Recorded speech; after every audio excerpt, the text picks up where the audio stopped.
Sainsbury ചെന്നപ്പോഴാണ് ഒന്നാം തരം lamp half പ്രൈസിന് നിന്ന് അന്നേരം തന്നെ മേടിച്ചു, കട്ട് ചെയ്ത് പീസാക്കി കുക്കറി വെച്ച് വേവിച്ചു. ബിരിയാണി വെക്കാൻ പോവാണേ.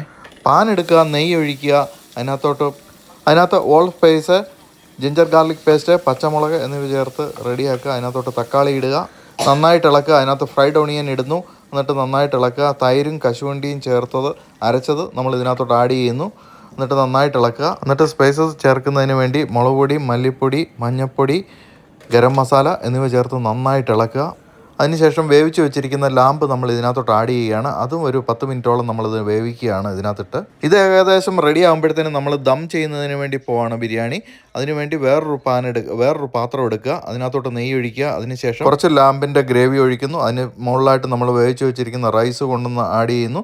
അതിന് മുകളിൽ വീണ്ടും ഗ്രേവി ഒഴിക്കുന്നു. നമ്മളിങ്ങനെ ഇത് ദം ചെയ്ത് റെഡിയാക്കുന്നതിന് വേണ്ടി പോകണം. ഏകദേശം അല്പം കളറിന് വേണ്ടി കുങ്കുമം പാലിലിട്ടത് ചേർക്കുകയാണ്. അതിനോട് കശുവണ്ടിപ്പരിപ്പും റൈസിൻസും ഫ്രൈഡ് ഓണിയനും എല്ലാം ചേർത്ത് നമ്മൾ ദം ചെയ്ത് അത് കഴിഞ്ഞ് ദം ചെയ്ത് 10 മിനിറ്റ് കഴിഞ്ഞപ്പോഴത്തേനും നമ്മളിത് ഇളക്കി ഒന്ന് ദം പൊട്ടിച്ചു. അതിനുശേഷം അത് കഴിച്ച് നോക്കുകയാണ്.